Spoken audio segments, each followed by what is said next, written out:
All right. Welcome. You have 20 minutes. All right. Thank you, everybody. Elizabeth is a tough act to follow. So I am the James Webb Space Telescope News Chief at the Space Telescope Science Institute in Baltimore, Maryland. If you're not familiar with the Space Telescope Science Institute and our role in Webb, we are the Science Operations Center, so we are responsible for facilitating science done by the astronomical community.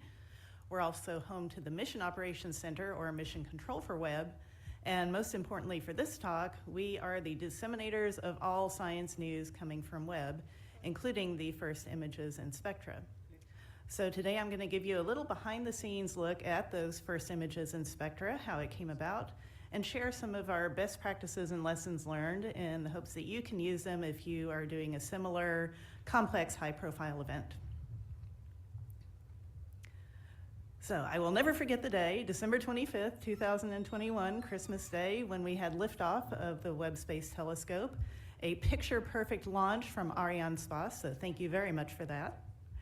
And that started a complex process of, we had 3 weeks of deployments unfolding, locking everything in place, 6 months of instrument commissioning, all leading up to the release of the first images and spectra in July of 2022.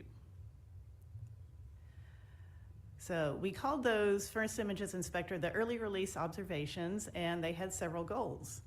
First, we needed to demonstrate that the Webb Space Telescope was fully functional. We wanted to showcase all 4 instruments, the near-infrared camera, the mid-infrared instrument, the near-infrared spectrograph, and the near-infrared imager and slitless spectrograph. And because 70% of the science that Webb is doing is spectra, or spectroscopy, we needed to make sure that spectra were part of that first package that we put out to the public. We needed to represent all 4 science themes of the early universe, galaxies, star birth and death, and exoplanets. But most importantly, we wanted to make a big public splash. We wanted the entire world to feel that Webb was worth the wait and the expense. But of course, we were also facing a number of challenges. We had multiple stakeholders that we needed to please: the NASA Headquarters Science Mission Directorate, NASA Office of Communications, NASA Goddard, the European Space Agency, the Canadian Space Agency. A lot of people were involved. The data would not be obtained until near the end of commissioning. As each instrument and the relevant modes came online, that was when we got our data. Needless to say, with a brand new mission, a new observatory, we faced pipeline and processing issues, and there was inevitably the unexpected, such as stellar contamination of an exoplanet observation and last-minute involvement by the White House, which I'll mention a little bit later. So most importantly, or one of the most important things, is advanced planning was key. We did a lot of advanced planning starting months or even years in advance. We had a committee that established the list of targets to look at, and we needed to have a variety of targets and windows to represent those 4 science themes, but also to accommodate any launch date. Webb cannot look at any portion of the sky at any time. It has a certain field of regard. We had a strategy group with key stakeholders that began meeting a year before launch to agree on things like what audiences did we want to focus on, what were our key messages, the structure of our release package. And we, as well as our partners at NASA and ESA, did media training of potential spokespeople, in our case about 6 months before launch. Some other things that we did, we migrated our websites to the cloud beginning 5 months before the release of the first images and spectra to handle the expected traffic load. And it was a very good thing we did, as it turned out. The planning for that change started even earlier, before launch. Another thing that we did, specific to the news package, was writing and initial reviews were done 3 months before the public release. The reason we were able to do that is that once we had launched, we knew what would be visible and what we could observe. So we had all of the background information. We put that together, and we just had to add in what was specific to the observations when we got those observations. And one of my favorite things we did was that we developed a graphic style guide. So you can see an example of that here on my slide. But as I said, we needed to represent spectra, and so we determined things that we should do, best practices, such as have one clear message for each graphic. Include an image or artist concept in the background so people know what you're talking about. And then do things like simply label your axes clearly, tell them what you're showing them, atmosphere composition. Accessibility was another thing that we focused on. This was a multi-year effort that began before launch and is still continuing. And our goal was to enhance inclusive access and interaction on all of our websites, but especially webtelescope.org. And to do this, we prioritized the highest impact things in advance of these early release observations: homepage, press release pages, multimedia pages. Specifically, we integrated alt text writing into our process, but alt text is only one element of accessibility. And I want to congratulate our team because the results of all of their efforts have been recognized with media coverage, awards, et cetera. But I encourage you, if you want to learn more about this, to come to the session tomorrow afternoon. I'll be working with Quinn Hart on a demonstration to teach you more about that. All right, interdisciplinary. We needed a team full of people to work on these. We had 5 weeks to put together everything to put out to the public. So during those 5 weeks, we had near daily meetings of scientists, instrument experts, and our production staff, which included writers, image processors, graphic designers, a social media expert, everybody who needed to have a hand in this press release package.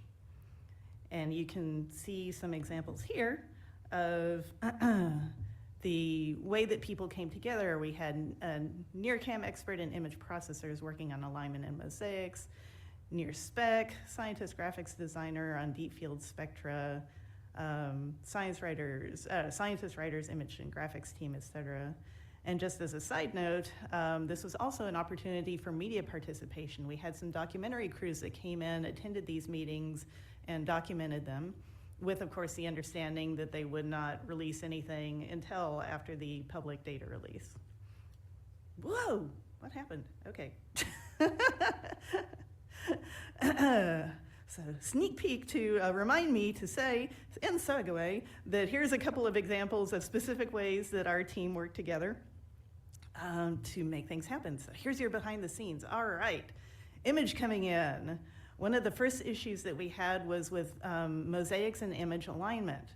As the image mosaics were coming through the pipeline, we discovered that they were, some of them at least, were misaligned, and you may be able to tell from the left image here, it looks kind of blurry or doubled. And it was coming that way out of the pipeline. It was baked into the individual filters, so this wasn't something that we could just correct on the image processing end. So our solution, using that interdisciplinary team, was to have the instrument expert rerun our pipeline with custom parameters to be able to fix that. So on the middle image, you can see what we got out after we did the custom pipeline. And then on the far right, you can see the final image that we released to the public, and it's a piece of a larger image. Another example of a little glitch that we had was with the image background. We discovered that there were varying background levels that led to what's called a box effect. So you can see, again, on the left image, what we originally had with a very different background in the upper right quadrant. So again, we needed to have the instrument expert rerun a pipeline with custom parameters, which resulted in the image in the middle of the slide there, which is better, it's still not perfect. But at that point, it was good enough to hand over to our image processors, who were able to do the final corrections and create, again, the beautiful, crisp, clean image that you see on the right, which is Webb's first deep field image. And then a final example I wanted to mention was our deep field spectra. This one was particularly challenging for a number of reasons. It was automatic target acquisition with 0.2 arcsecond accuracy, so everything had to be spot on, specifically the coordinates. And getting that to work right took a while, so it was one of the last modes to be commissioned. The instrument team had to work very diligently on this. And then another note is that originally we were going to focus on targets already observed with the Hubble Space Telescope because we knew where they were. But as we got the near-cam imagery in, the near-infrared camera imagery, we saw there were some very intriguing things there that we could not pass up. Our scientists did some on-the-fly photometric redshifts to figure out about, what distance these galaxies were, what should we focus on, what should we really delve into. And so they picked some new targets, constructed a new target list, got that list to the team, sending the instructions up about 2 hours before the deadline. But we got those observations and we had the products completed. All right, some successful tactics that I wanted to make sure you're aware of. We had a detailed schedule developed in advance and updated near daily. You can see an example of that over on the right. We took into account the staggered commissioning of the instrument modes I mentioned, time for processing, assembly, and review. This ensured that no one person was double booked, tasks were evenly distributed, and you may be able to tell at the very bottom, we had a 4-day schedule margin, so not much. And this was incredibly helpful for managing stakeholder expectations because there was a lot of pressure from NASA headquarters in particular to get something out earlier, like the end of June earlier. So we used this schedule and had our communications colleagues take that to leadership and say, we cannot do that. This is why. If you want to show everything this telescope can do, we need the time. And they gave us that time. We also divided, we originally had 9 early release observation targets that we divided among the science writers, which reduced the initial workload and gave everyone a chance to participate. But there was eventually a down select to just 5 targets. And the way that we had divvied them up, we did end up with some writers having 2 and some none. So then the workload became imbalanced. So that was a lesson learned, don't do that. And the NASA review teams were also pre-selected, so we knew who was reviewing. We had the process in place. Everybody agreed on it so that there would not be too many hands in the pot. So our results, so much fun unveiling it. As I mentioned, we got a call a week in advance from the White House saying US President Biden wants to unveil Webb's first image the day before, on Monday, July 11th. So fortunately, we had the image ready to go. We had to put together a little separate package just for it. And we were able to convey that to the White House so that President Biden could indeed unveil that image at a media teleconference on July 11th. And it was followed up the following day. On July 12th, we released the remainder of the images and spectra to the entire world, and they are still some of my favorites. I see the cosmic cliffs in particular everywhere. So the impact that we had, it was tremendous. It was everything we could have hoped for. We wanted Webb to be a household name, and it was, right off the bat. We had, according to our media tracking, 26,500 online articles with a potential reach of 117 billion people. That's, of course, counting people multiple times who went to multiple media outlets. Tremendously successful on social media, website, remember the migration to the cloud. We had 500 terabytes of data downloaded during that week, which is on par with the Amazon Prime Day, I'm told. And finally, it was a cultural moment. We had these images in New York's Times Square. They were at Piccadilly Circus in London. There was a Google Doodle, so everybody got to see them. So the lessons learned that I wanted to convey to you, first of all, one thing I haven't mentioned yet is we had some concerns about leaks and confidentiality. So we actually limited somewhat the production staff who were involved. And that did cause a challenge because ultimately we didn't loop in enough people, so the workload was too high in cases. But on the positive side, as I mentioned, the master production schedule was helpful for coordination and for keeping stakeholders informed. Those daily production meetings were absolutely key to sharing information and keeping the team informed and on course. So my last advice to you and recommended best practices, if you face anything of this sort, prepare as much as possible, as early as possible. Identify your key stakeholders and how you're going to communicate with them. Make sure everybody is on the same page on that. Do your best to manage stakeholder expectations. And finally, always be flexible and ready for the unexpected. And that is it. So thank you.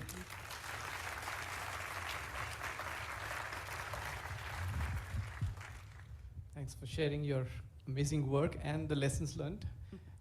We can take questions. Can we also have some lights on the audience so I can see who's raising their hands? Thank you. See a couple over there. Yes. If you want to just shout out, I'll repeat it.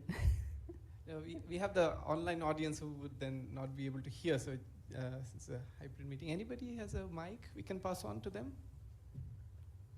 Yes. Anybody close here? I can pass mine on.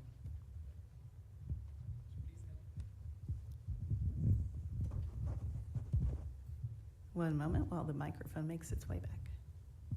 Well, hello, Maria Belén Lovino from Argentina. I'm usually interested in public perceptions, so were you able to analyze what was conceptually published in conventional media?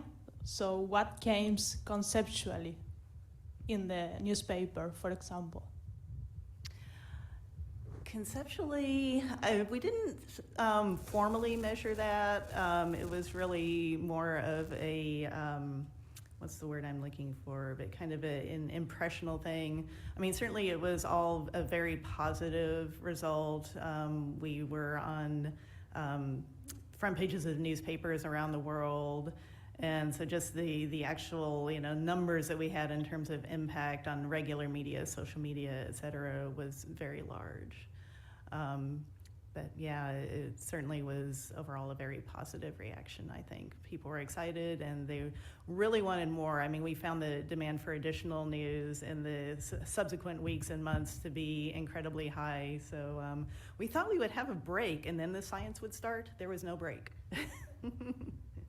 Yes, next. Yeah, you can go.